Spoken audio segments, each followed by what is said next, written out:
With us in the studio to unpack the story is Demarcation Board Chair Landiwe Mahlangu. A very good evening to you and welcome.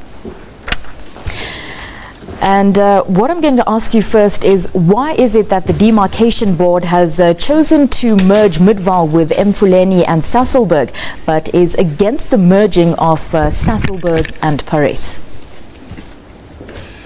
Thanks. The decision to actually amalgamate, maybe that's a word that we should use, of Sedibeng, Emfuleni and Midvaal has been a matter that has been, before the board for some time, and we have conducted studies. We have had an opportunity to actually conduct lots of public hearings. We have come to the conclusion that it is feasible.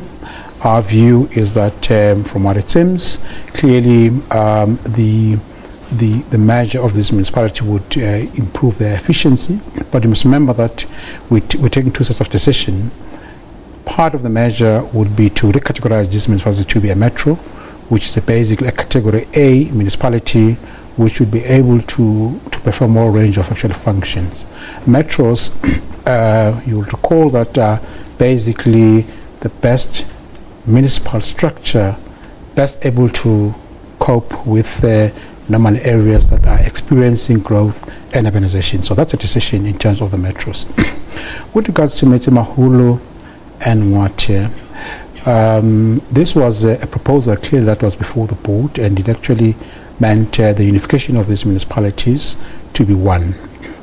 One of the things that obviously as a board that we look at, and the consideration is that the action of actually merging these municipalities must actually result in increasing the capabilities and the capacities of the municipalities.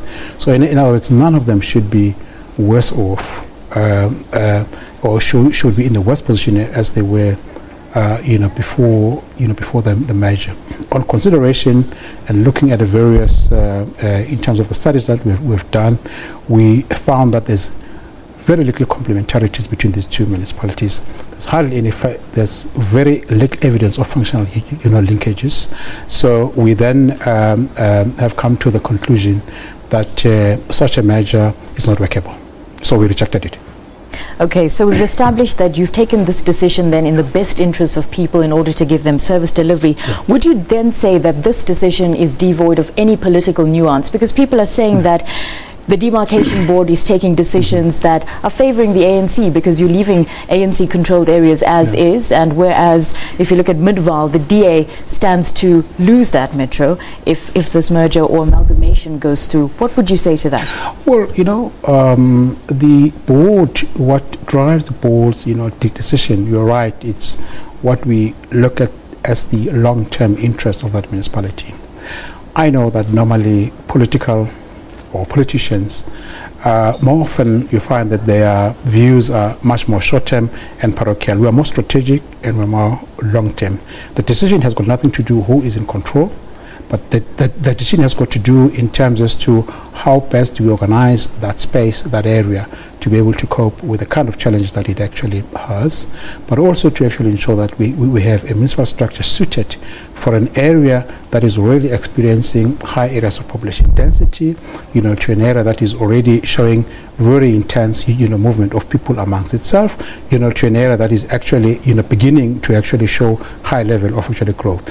That's what is a criteria that we normally use when we demarcate metros. The DA has said that it will object this. Yes. What other measures can residents take to voice their concern if they're not happy with this situation? What can they do?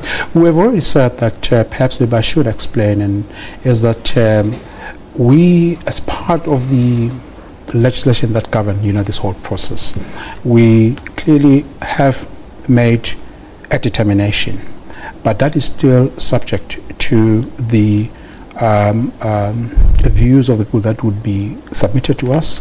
As you rightly pointed out, part of what we call Section 21, we've already sent this thing out, giving people 30 days, those that feel are aggrieved by the decision, to actually make their views known to us, to send the objections to the board, and the board would consider all those objections and then all those views, and then it will make a final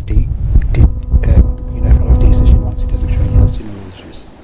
Thank you very much for your time. That was Demarcation Board Chair Landiwe Mahlangu.